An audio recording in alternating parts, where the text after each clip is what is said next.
गुरु तेग बहादुर साहब, दशमेश पिता गुरु गोविंद सिंह जी महाराज, उनके छोटे छोटे साहबजादों और गुरु प्यारी साध संगत के चरणों में कोटिश कोटिश प्रणाम करते हुए हृदय की अनंत गहराइयों से आभार व्यक्त करना चाहता हूं बड़े भाई साहब श्री जितेंद्र सिंह जी का, और विशेष विशेष आभार व्यक्त करना चाहता हूं जोधपुर सेंट्रल गुरुद्वारा प्रबंधक कमेटी के चेयरमैन बाबूजी जगदीप सिंह खालसा जी का, जिन्होंने सरस्वती के बेटे को आप गुरु पुत्रों के बीच में आमंत्रित किया। और अपने कविता पाठ से पहले 2 मिनट मेरे दिल में कुछ बातें हैं, अगर गुरु प्यारी साध संगत आदेश दे तो वो बातें आपके समक्ष रखना चाहूंगा कि एक बच्चे को मां की कोख से आने में 9 महीने लगते हैं। यकीन मानिए शुभम मंगला को आज जोधपुर आने में पूरे 9 महीने लगे हैं। मैंने 17 नवंबर को अपने फेसबुक को चेक किया था, बाबूजी अगर मैं गलत हूं तो आप दुरुस्त कीजिएगा। 17 नवंबर को मैंने जब अपने फेसबुक प्रोफाइल को चेक किया, कुछ संदेश थे उसमें जो स्पैम फोल्डर में चले गए थे, और उन मैसेजेस की तारीख थी तकरीबन मार्च 15 के आसपास। बाबूजी जगदेव सिंह खालसा जी के मैसेजेस थे, भाई साहब जितेंद्र सिंह जी के मैसेजेस थे कि बेटा आपकी कविता हमने सुनी है छोटे साहबजादों पे, हम आपको जोधपुर में बुलाना चाहते हैं, क्या आप जोधपुर आओगे? 8 महीने बाद मैंने वो मैसेज देखे और 18 नवंबर को मैंने बाबूजी को कॉल किया, और 18 नवंबर को शाम को ही बाबूजी जगदेव सिंह खालसा जी और भाई साहब जितेंद्र सिंह जी का फोन आया कि 22 दिसंबर को कार्यक्रम रखते हैं, आप 22 दिसंबर को आइए। तो ये 9 महीने का सफर मैंने जोधपुर तक आने में तय किया है। मैं इस गुरु प्यारी साध संगत के चरणों में फिर से प्रणाम करता हूं और सीधे कविता की पंक्तियां रखता हूं आपके बीच में कि रक्त की क्या है सिक्की, रक्त की रक्त की रक्त की रक्त की स्याही से भी जो लिखी नहीं जाती, रक्त की स्याही से भी जो लिखी नहीं जाती, सिक्की अंदर से आती है, सिक्की सिक्की नहीं जाती। और स्याही स्याही स्याही स्याही रक्त की अपने गुरुओं के नाम करता हूं, स्याही रक्त की अपने गुरुओं के नाम करता हूं। आप सभी का मैं दिल से एहतराम करता हूं। मैं वंशज हूं सरहिंद के दीवान टोडरमल जी का, गुरु पुत्रों के चरणों में झुककर प्रणाम करता हूं, गुरु पुत्रों के चरणों में झुककर प्रणाम करता हूं। लोग मुझसे कहते हैं बेटा तुम सिखों पे ऐसा कैसे लिखते हो, कैसे बोल सकते हो? मेरा एक ही जवाब होता है बाबूजी कि उस वंश का वंशज आपकी पगड़ियों के लिए नहीं लिखेगा तो किसके लिए लिखेगा? कि मां शारदे का ये बेटा, मां शारदे का, जहां भी आपको लगे कि सरस्वती के बेटे ने गुरु पुत्रों के सम्मान में कुछ ठीक ठाक लिखा है, मुझे अपना भरपूर आशीर्वाद दीजिएगा जयकारों के रूप में कि मां शारदे का ये बेटा सिंहों के गीत गाएगा। क्यों गाता हूं? मां शारदे का ये बेटा सिंहों के गीत गाएगा। जुल्म की इंतहा सोचो कलेजा कांप जाएगा, जुल्म की इंतहा सोचो कलेजा कांप जाएगा। 4 बरस के बेटे का दिल मुंह में ठूस दिया। इनके हाथ बंधे थे तो 70 सालों तक हमारी इतिहास की किताबों में बाबा अजय सिंह जी का नाम नहीं आ पाया। माधवदास जी दशमेश पिता ने प्यार से सर पे हाथ फेर दिया तो बंदा बहादुर बन गए, और क्या लड़े हैं उसके बाद में। लेकिन हमें स्कूलों में नहीं पढ़ाया गया, तब किसी शुभम मंगला को पैदा होना पड़ता है और बोलना पड़ता है कि 4 बरस के बेटे का दिल मुंह में ठूस दिया।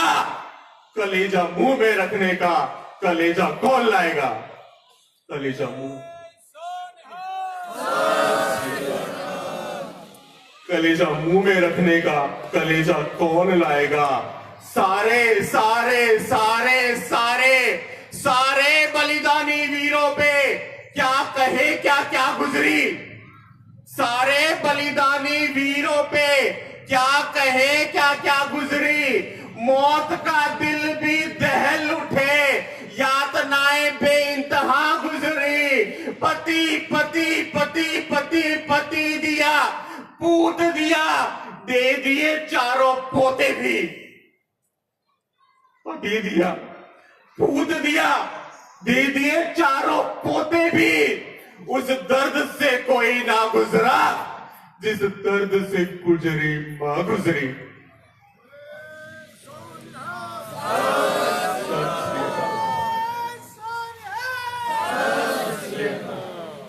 उस दर्द से कोई ना गुजरा। माता जी, आपकी आंखों में जो ये पानी आया है ना, मैं कई बार सोचता हूँ कि मैं कोई पाप तो नहीं कर रहा, लेकिन मुझे लगता है कि ये पुण्य है, ये मेरे लिए आशीर्वाद है। आप अगर पहुंच लीजिएगा ना आंसुओं को, ऐसे ही आशीर्वाद दीजिएगा। ये आपकी भीगी पलकें, मेरी सारी माताएं रो रही है, मेरे को भगवान माफ करे, लेकिन ये पाप नहीं है बाबूजी, शायद कोई पुण्य ही है। आप ये मत कहिएगा कि दिल्ली से आके लड़का रात भर का सफर करके माता को रुला के जा रहा है, लेकिन हम क्या करें। जब वो सोचता हूँ रातों को नींद नहीं आती है कि उस दर्द से कोई ना गुजरा जिस दर्द से गुजरी मां गुजरी, और जूते जूते जूते। शुभम मंगला किसी कविता के मंच पे कभी तालियां बटोरने को नहीं लिखता, ये मेरे दिल के भाव है, समझिएगा कि जूते जूते जूते जूते जूते बन जाए मेरी खाल से, इतना दिल में आदर है। जूते बन जाए मेरी खाल से, इतना दिल में आदर है। नमन सतगुरु तेग बहादुर, आप धर्म की चादर है। गुरु तेग बहादुर कुर्बानी का ऐसा इतिहास रचा गए। गुरु तेग बहादुर कुर्बानी का ऐसा इतिहास रचा गए। अपना शीश कटाकर वो तिलक हमारे बचा गए।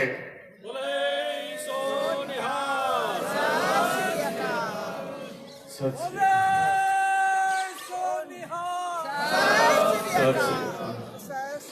और मैं गुरु तेग बहादुर जी के सम्मान में, मेरी क्या औकात है कि मैं कुछ लिख पाऊं, लेकिन कुछ पंक्तियां लिखी है।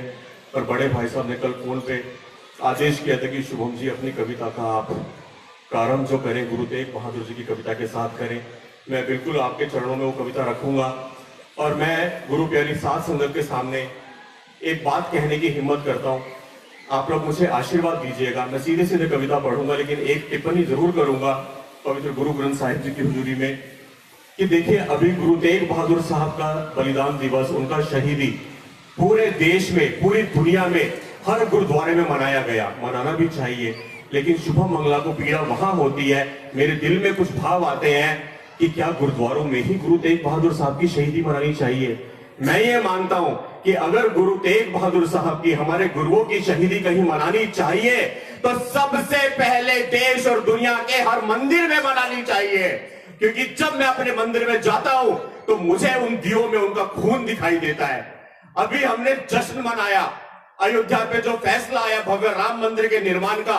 मेरा तो ये भी सपना है कि वहां भी गुरुओं का चित्रण हो, हम अपने हिंदू भाइयों बहनों को बताएं कि ये मंदिर के जो दिए हैं किनके खून से जल रहे हैं। और मुझे बहुत फख्र होता है ये कहने में, बहुत गर्व महसूस होता है। आप लोग को मैं आमंत्रित करता हूं, बाबूजी आप सबको, मेरी माताओं को, बहनों को, कभी आप दिल्ली गाजियाबाद आइए। हमारा एक मंदिर है जिस मंदिर से मैं जुड़ा हुआ हूं, जहां से मेरे को धर्म की शिक्षा मिलती है। आदरणीय यति गुरु नरसिंहानंद सरस्वती जी महाराज, हम वहां पे शिव शक्ति एक दासना पीठ बना रहे हैं, शक्ति पीठ बना रहे हैं। और मैं आज यहाँ पे फिर उसका ऐलान करता हूं कि हमारे उस मंदिर में, मंदिर की जहां पे मूर्तियां स्थापित होंगी, जहां घंटियां लगेंगी, उससे पहले मंदिर की दीवारों में चारों तरफ हमने सिखों के बलिदान का चित्रण किया है।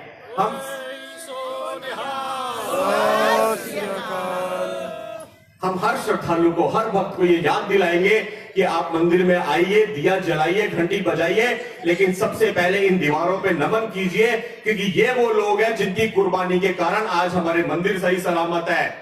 कि जिनकी, चार पंक्तियां और मूल कविता, जिनकी जिनकी जिनकी जिनकी जिनकी कुर्बानी के कारण हम जीते हैं सुकून से, जिनकी कुर्बानी के कारण हम जीते हैं सुकून से, धर्म की खातिर मिटने वाले उस बलिदानी जुनून से। और सबसे पहले नमन उन्हें हर मौके, हर अवसर पर, सबसे पहले नमन उन्हें हर मौके, हर अवसर पर। दिए हमारे मंदिर में जलते हैं जिनके खून से।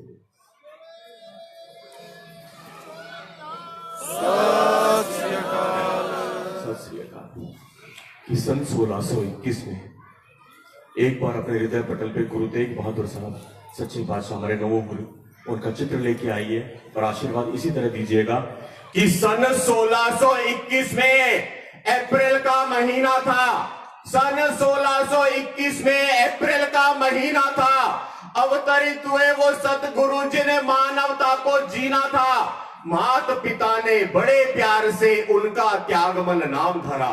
बचपन से ही शस्त्रों और शास्त्रों का पूरा ज्ञान भरा। पाप विरुद्ध लड़ने का जैसा जज्बा था जटायु में। करतारपुर की जंग लड़ी बस 13 वर्ष की आयु में। पेंदे खान की फौजों को भीषणतम अंजाम मिला। करतारपुर की वो जंग याद कीजिए कि पेंदे खान की फौजों को भीषणतम अंजाम मिला। तब पिता से त्यागमल को तेग बहादुर नाम मिला।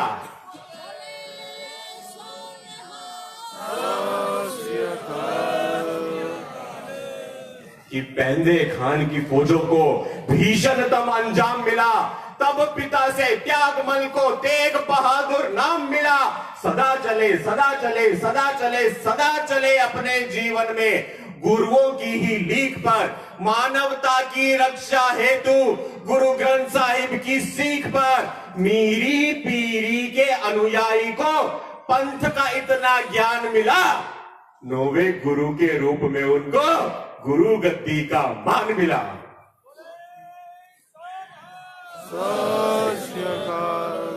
कि 9वें गुरु के रूप में उनको गुरु गद्दी का मान मिला।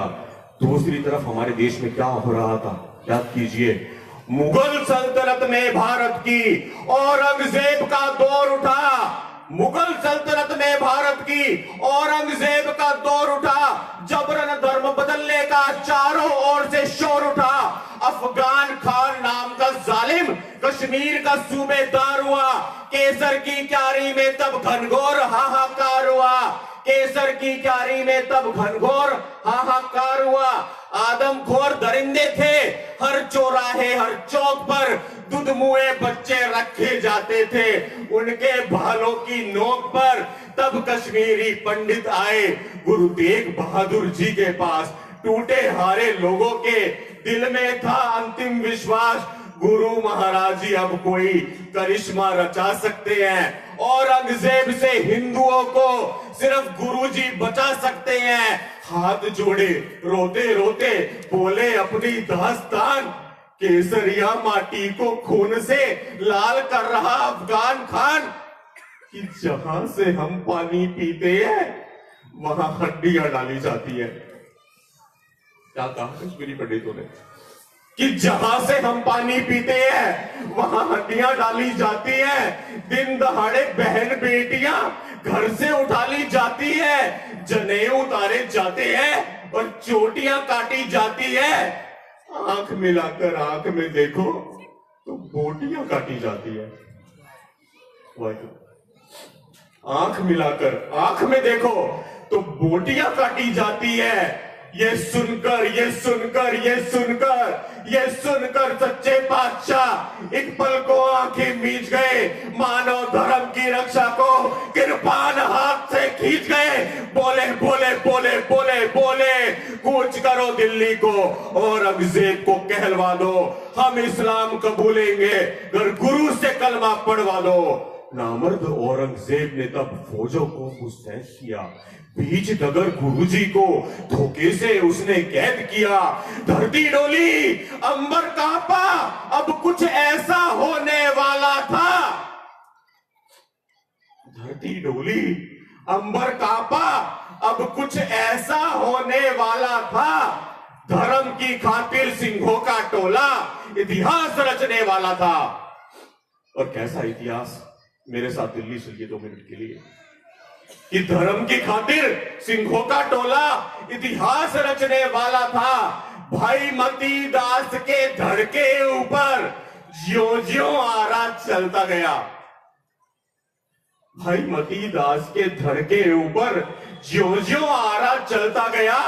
हिंदुओं के दिल में ये विश्वास त्यों-त्यों पलता गया। अब डरने की नहीं जरूरत। आतंक और फरेब से गुरु की टोली करेगी रक्षा। जालिम औरंगजेब से गुरु की टोली करेगी रक्षा। जालिम औरंगजेब से भाई दयाले को जब चढ़ाया खौलते उबाले में, भाई दयाले को जब चढ़ाया खौलते उबाले में, घंटियों की गूंज उठ गई कश्मीर के हर शिवालय में।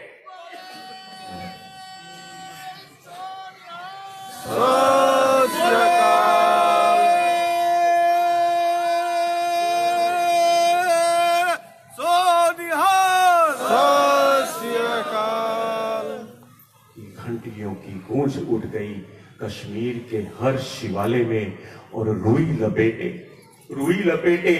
रुई लपेटे सतीदास जी जब जिंदा जलाए गए, कि रुई लपेटे सतीदास जी जब जिंदा जलाए गए, पंडितों के तन पे तब जनेऊ फिर सजाए गए। सदमे में बैठा औरंगजेब बोला काजी अब्दुल वहाब से, आखिरी उम्मीद बची है अब सिख गुरु के जवाब से, इससे पहले यहां मौत का भयानक खेल शुरू हो, ये पैगाम पहुंचा दो तुम इस नौवे गुरु को, या तो घुटने टेक के अपने अभी कलमा पढ़ ले वो। हिम्मत देखिए, औरंगजेब काजी के हाथ बुलवाता है कि ये पैगाम पहुंचा दो तुम इस नौवे गुरु को, या तो घुटने टेक के अपने अभी कलमा पढ़ ले वो, या तलवार की नोक पे मेरी गर्दन अपनी जड़ दे वो। काजी की आंख में ढाल के आंखें गुरु तेग बहादुर मुस्काए।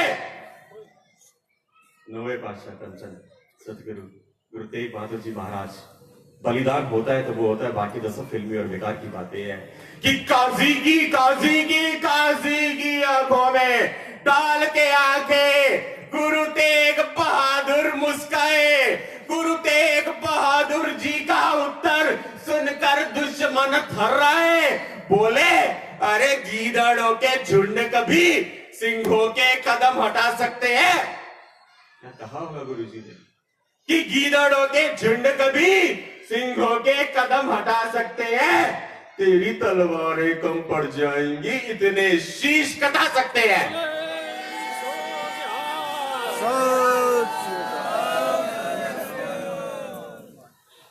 तेरी तलवारें कम पड़ जाएंगी इतने शीश कटा सकते हैं। और गुरु साहिब के आखिरी चार पंक्तियां मन भर के आशीर्वाद दीजिएगा। कवि की कल्पना है, बाबूजी मैंने ये कल्पना की है कि देखिए जब तलवार गुरु साहिब की शीश पे यहां चली होगी गर्दन पे, तो कान के बहुत पास होगी तलवार। कवि कल्पना करता है कि शायद वो तलवार गुरु साहिब के कान में चुपके से कुछ कह गई होगी। जालिम तो जालिम थे, वो तो जल्लाद थे, उनका तो काम था ये सब करना जो कुछ किया, वरना हमारा इतिहास कुछ और होता। पर कवि की कल्पना है कि वो तलवार जब यहां गर्दन पे चली होगी तो कान में कुछ कह गई होगी। आशीर्वाद दीजिएगा कि गुरु साहिब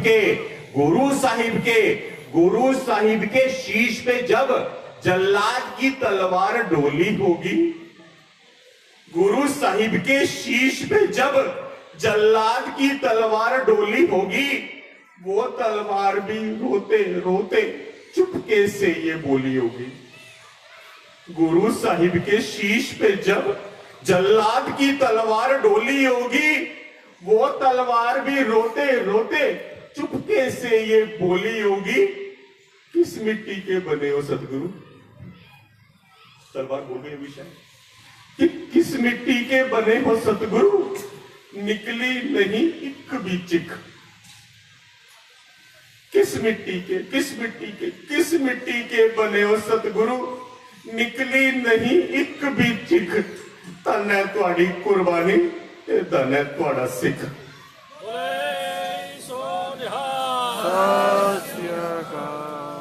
धन है तुहाडी कुर्बानी, धन है तुहाडा सिख। धन है तुहाडी कुर्बानी, धन है तुहाडा सिख। आप लोग इसी तरह मन भर के आशीर्वाद देते रहे। मैं पुनः आप सबसे क्षमा भी मांगता हूँ, साथ साथ ये थी कि पल के जो है, लेकिन यकीन मानिए ये आंसू साक्षात गुरु महाराज का आशीर्वाद है मेरे लिए। और मैं हृदय की अनंत गहराइयों से मैं पुनः आभार व्यक्त करता हूँ बड़े भाई साहब जितेंद्र सिंह जी का, बाबूजी जगदेव सिंह खालसा जी का, कि उन्होंने मुझे यहाँ आने का आज सौभाग्य दिया और आपके सम्मुख में खड़ा हूँ। मैं आपको एक चीज और बताता चलूं अपनी अगली कुछ पंक्तियों से पहले कि जोधपुर वो शहर है जिस शहर ने मुझे मेरी छोटी बहन दी है। मेरी छोटी बहन का जन्म जोधपुर में हुआ है और आज 35 साल के बाद मुझे जोधपुर आने का सौभाग्य प्राप्त हुआ है। मैं अपने हृदय से वाकई भाई साहब आपको जितना नमन करूं वो कम है कि देखिए जब मैं बहुत छोटा था, मैं लगभग 3-3.5 साल का था जब मेरी छोटी बहन पैदा हुई थी। मेरे पिताजी की पोस्टिंग यहाँ जोधपुर में थी, वो सरकारी कर्मचारी हैं, तो मुझे कुछ भी याद नहीं है जोधपुर के बारे में। यकीन मानिए, भगवान का है, कसम से कुछ भी याद नहीं है, क्योंकि 3.5 साल के बच्चे को शायद नहीं याद रहता। लेकिन आज मैं यकीन मानता हूं, मेरे को पूरी आशा है, पूरा उम्मीद है कि मैं बहुत सारी मीठी यादें यहां से लेके जाऊंगा। और एक बच्चे ने मुझे कविता दी है। मैं गुरु गोविंद सिंह जी महाराज के लिए कविता बोलना चाहता हूं, जिसके लिए मुझे भाई साहब ने बोला है। और वो कविता भी एक बच्चे ने दी है, क्योंकि आप सबको मालूम है मुझसे पहले मेरी वाणी यहाँ पहुंची है यूट्यूब टीवी चैनलों के माध्यम से। मैं सिखों पे और आपकी शौर्य गाथाओं पे लिखता हूँ। तो एक बच्चा मुझसे ऐसे में आके पूछ लेता है कि भैया आप सिखों पे इतनी कविताएं बोलते हो, गुरु गोविंद सिंह जी के बारे में वो कुछ सवाल करता है। वहीं से कविता जन्म लेती है। आप लोग एक बार जयकारे से आदेश दें, मैं वो कविता आपके बीच में रखता हूँ।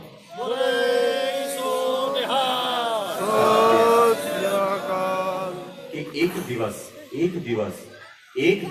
एक बालक ने मुझसे प्रश्न कठोर किया। आप बच्चे की मासूमियत देखिएगा कि वो क्या सवाल करता है और मैं क्या जवाब देता हूं उसको। कि एक दिवस एक बालक ने मुझसे प्रश्न कठोर किया, उस बालक के प्रश्न ने मुझको भीतर तक झकझोर दिया। बोला सिखों पे कविता लिखते हो, एक बात तो बतला दो। कि भैया सिखों पे कविता लिखते हो, एक बात तो बतला दो। गुरु गोविंद सिंह जी के बारे में मुझको इतना समझा दो। 9 वर्ष के बच्चे थे जब शीश पिता का दान किया। क्या कहता है बच्चा, पूछता है वो कि 9 वर्ष के बच्चे थे जब शीश पिता का दान किया। पिता बने जब वो खुद तो चारों पुत्रों का बलिदान दिया। प्रश्न यही है मेरा तुमसे और सारे अच्छों से, क्या प्रेम नहीं था पिता से उनको, कोई मोह नहीं था बच्चों से। बच्चे का सवाल है मासूम सा। हम सब जानते हैं, जो पहली कविता बताया कैसे कश्मीरी पंडित आए गुरु तेग बहादुर जी के पास, और गुरु तेग बहादुर जी सच्चे पातशाह कहते हैं कि किसी महापुरुष को बलिदान देने का समय आ गया है। तब गुरु गोविंद सिंह जी जो 9 वर्ष के आयु के थे वही उनके पास बैठे होते हैं और कहते हैं पिताजी धरती पे आपसे बड़ा महापुरुष आज की तारीख में है कौन, बलिदान तो आप ही दीजिए।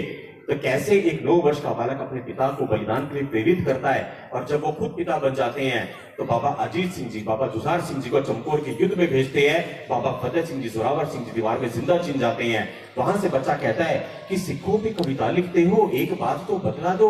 गुरु गोविंद सिंह जी के बारे में मुझको इतना समझा दो। 9 वर्ष की आयु में शीश पिता का दान किया। पिता बने जब वो खुद तो चारों पुत्रों का बलिदान दिया। प्रश्न यही है मेरा तुमसे और सारे सारे सारे सारे सारे अच्छों से, क्या प्रेम नहीं था पिता से उनको, कोई मोह नहीं था बच्चों से। उस बालक से उस दिन मैंने कुछ ऐसा संवाद किया। आंखें मीच के एक पल पहले बाजा वाले को याद किया और बोला, क्या बोला मैंने कि हर इंसान को होता है प्रेम अपने घर परिवार से। हर इंसान को होता है प्रेम अपने घर परिवार से, पर वो देवता होते हैं जो प्यार करे संसार से।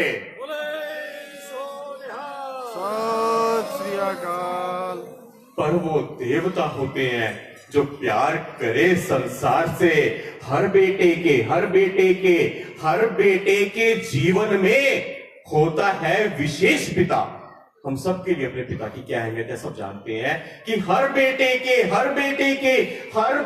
के जीवन में होता है विशेष पिता।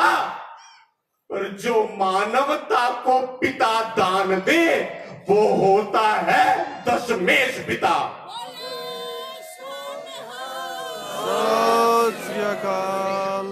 जो मानवता को पिता दान दे वो होता है दशमेश पिता। अपने बच्चों को लेकर भी उनके लाखों सपने थे। अपने बच्चों को लेकर भी उनके लाखों सपने थे, पर देश के लाखों बच्चे भी तो दशमेश पिता के अपने थे।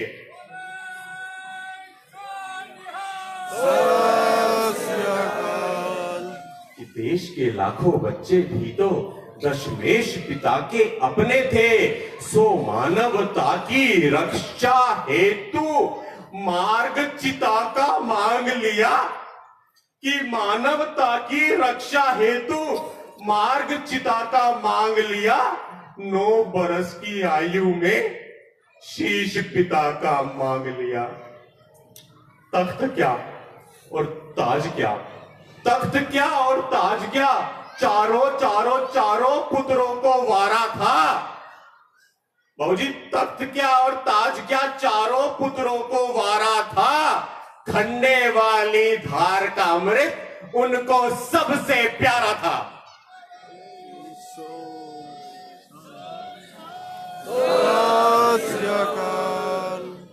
खंडे वाली धार का अमृत उनको सबसे प्यारा था। और सोच के देखो, कल्पना कीजिए क्या तप बलिदान को। कि सोच के देखो पलट के पन्ने बलिदानी अध्याय के। सोच के देखो पलट के पन्ने बलिदानी अध्याय के। कौन चुनेगा पूरा बचपन बिना पिता के साए के। कौन चुनेगा पूरा बचपन बिना पिता के साए के। और लिखता हूं सिखों पे, इसलिए जाग के काली रातों में। क्यों लिखता हूं? कि लिखता हूं सिखों पे, इसलिए जाग के काली रातों में। खून से लथपथ शीश पिता का कौन लेगा नन्हे हाथों में। खून से लथपथ शीश पिता का कौन लेगा नन्हे हाथों में। त्याग तप बलिदान की कोई जब सारी सीमा लंघ जाता है। त्याग तप बलिदान की कोई जब सारी सीमा लंघ जाता है। 9 बरस का अद्भुत बालक दशमेश पिता तब बन जाता है। और मंदिर आखिरी 2 पंक्तियां इस कविता की। कि मंदिर हो या महल हमारे, खड़े हैं सब गुरुओं की चिता पर।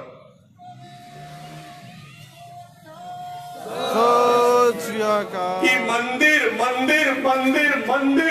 मंदिर हो या महल हमारे, खड़े हैं सब गुरुओं की चिता पर। कलम भी मेरी रोती है जब लिखती है दशमेश पिता पर।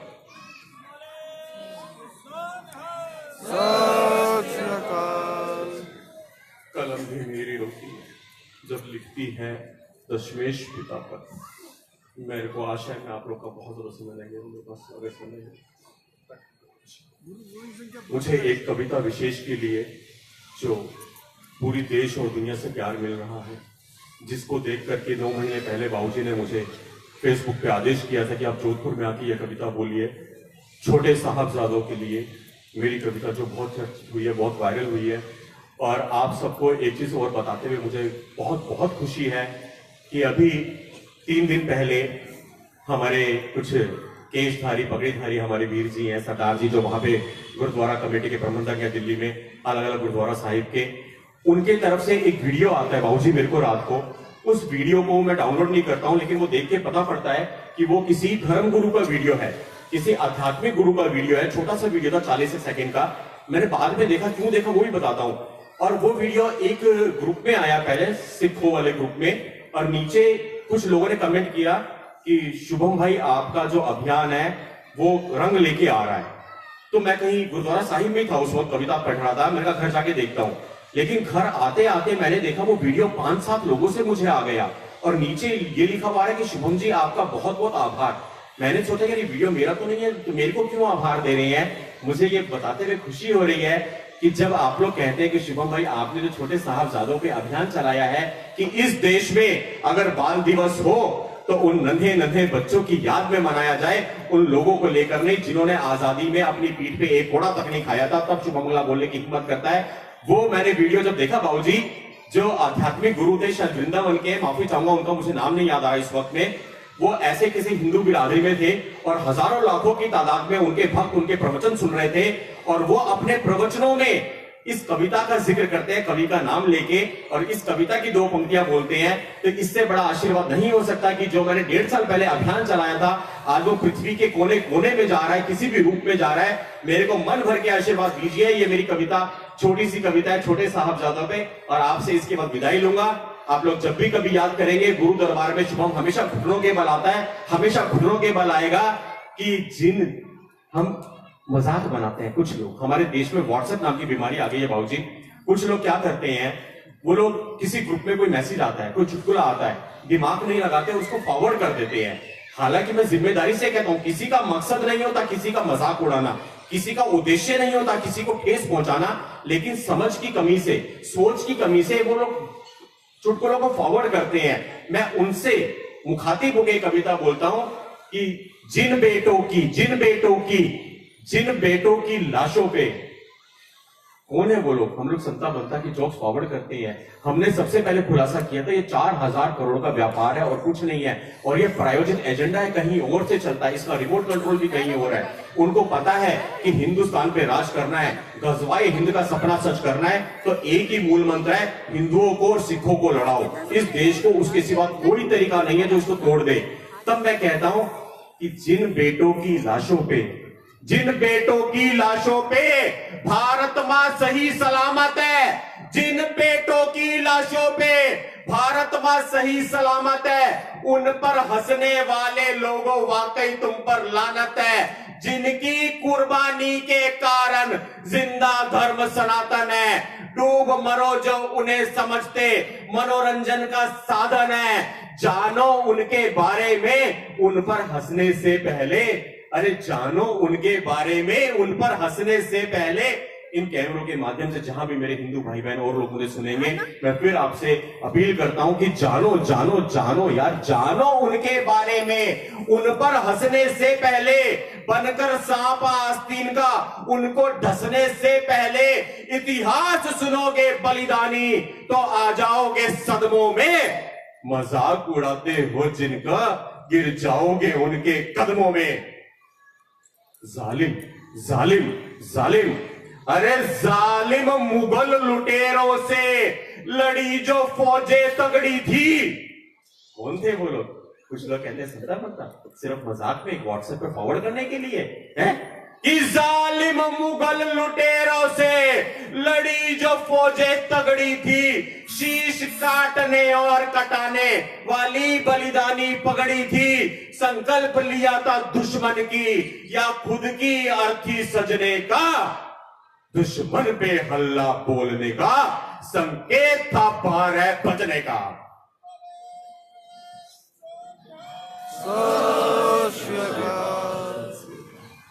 संकल्प लिया था दुश्मन की या खुद की अर्थी सजने का, दुश्मन पे हल्ला बोलने का संकेत था बारह बजने का, दुश्मन पे हल्ला बोलने का संकेत था बारह बजने का। सत श्री अकाल सुन हिलते थे सिंहासन जेहादी नारों के, कहते थे दुश्मन बच के रहना, 12 बज गए सरदारों के।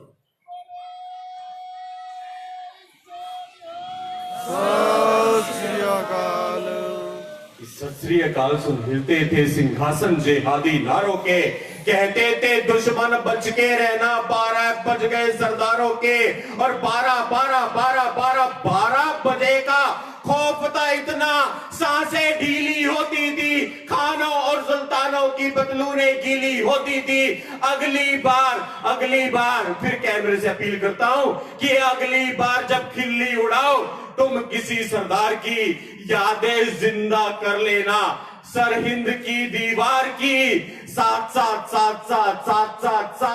साल के बच्चों ने जहां अपना बलिदान दिया और हमको धर्म सनातन में जीने का सम्मान दिया, वजीर खान ने धोखे से कैद किया मासूमों को, लादना चाहा उनके ऊपर शरिया के कानूनों को, जालिम बोला बच्चों से तैयार रहो अंजाम को, छोड़ दूंगा जिंदा घर कबूल करो इस्लाम को।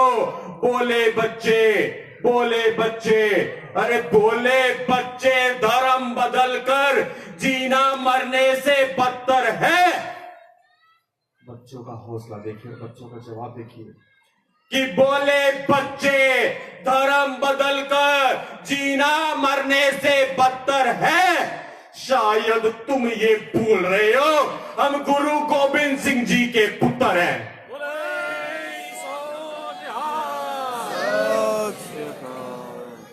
कि शायद तुम ये भूल रहे हो हम गुरु गोविंद सिंह जी के पुत्र हैं। जारी हुआ क्या हुआ उसके बाद। इस सभागार में मेरी बड़ी बहन दीदी वहां बैठी है। मैं माफी चाहता हूं, मैंने आपको मन से बोलता हूं कि मैंने आपको बताया नहीं, मैं जोधपुर आ रहा हूं।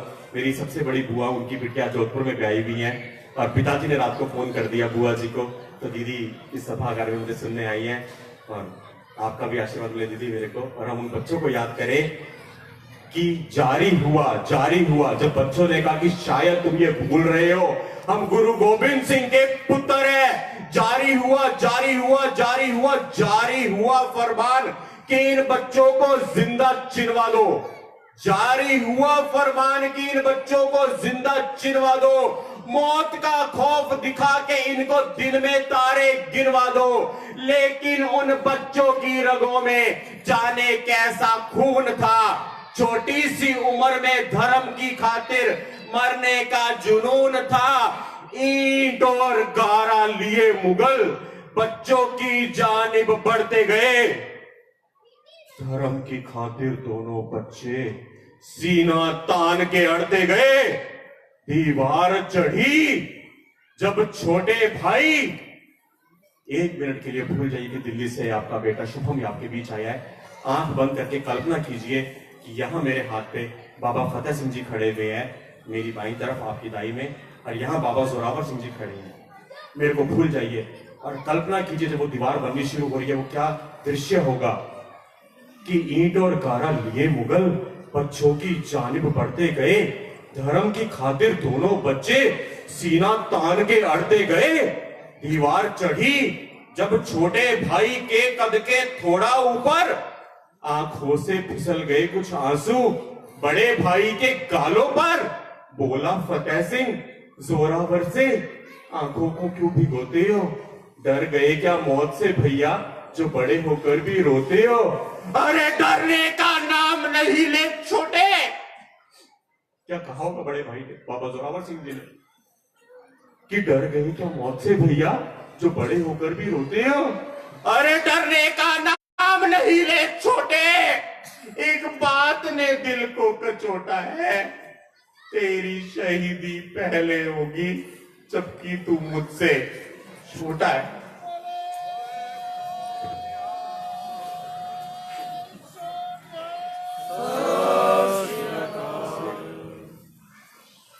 कि डरने का नाम नहीं ले छोटे, एक बात ने दिल को कचोटा है। तेरी शहीदी पहले होगी जबकि तू मुझसे छोटा है। ये कहकर दोनों भाई कसकर एक दूसरे से लिपट गए। धर्म बचाकर दोनों बच्चे ईंटों के अंदर सिमट गए।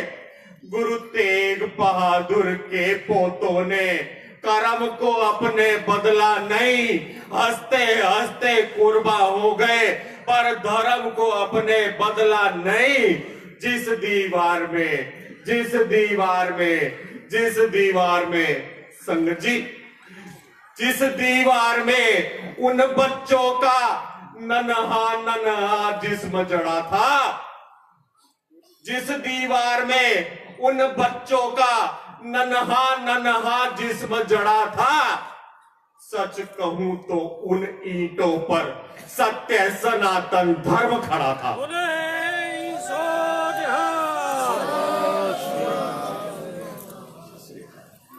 कि जिस दीवार में उन बच्चों का नन्हा जिस्म जड़ा था, सच कहूं तो उन ईंटों पर सत्य सनातन धर्म खड़ा था। कर्ज है उनकी कुर्बानी का, अपने रोम रोम पर डूब मरो जो हंसते हैं ऐसी बलिदानी कौम पर। याद रखो, आखिरी पंक्ति, याद रखो ये कौम नहीं है संता बनता के जोक की, ये है 1.25 लाख से एक लड़ाने वाली माओ की कोख की।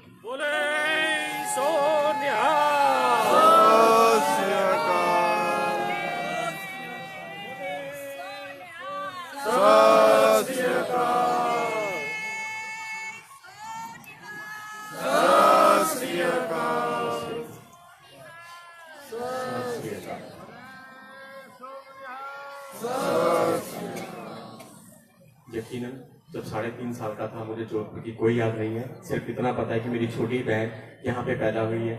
मुझे इस धरती से बहुत लगाव है और मैं वचन देता हूँ, मैं अपने दिल के गहराई से, देखिए मैं गुरुद्वारा साहिब में बहुत नया हूँ, मुझसे कोई भूल चुके। अरे सर, अरे आप कुछ नहीं है हमारे लिए, आपके विचार कुछ नहीं है। अरे धन्यवाद, बहुत अच्छे सर।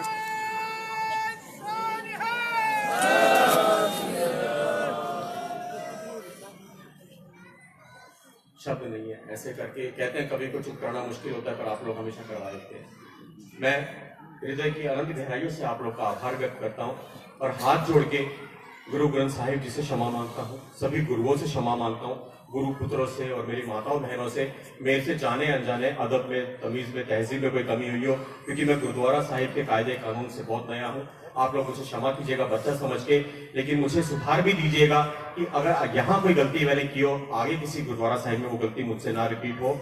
और मैं पुनः बड़े भाई साहब जितेंद्र सिंह जी का और जोधपुर सेंट्रल गुरुद्वारा प्रबंधक कमेटी के प्रधान साहिब जगदेव सिंह खालसा जी के चरणों में कोटिश प्रणाम करता हूँ और क्षमा मांग, और कुलदीप भाई साहब जी और सारी अर्जुन सिंह जी का और पूरे जोधपुर के सिख समाज का मैं कोटिश आभार व्यक्त करता हूँ। क्षमा चाहता हूँ कि आप लोगों के जो संदेश थे फेसबुक में वो 9 महीने रखे रहे, लेकिन ये मानिए कि शायद ये शुभम आपका पैदा किया हुआ है, जिसको उस फेसबुक की कोख से निकलने में, जोधपुर की धरती में आने में 9 महीने लगे हैं। और मैं आपको वचन देता हूँ, जितने प्यार से, जितने सम्मान से आपने अभी बुलाया है, आप जब भी भविष्य में मुझे आदेश करेंगे, इशारा करेंगे, मैं घुटनों के बल आता हूँ, घुटनों के बल आऊंगा। एक बार मेरे साथ गज के फतेह बुलाइए। वाहेगुरु जी का खालसा, वाहेगुरु जी की फतेह।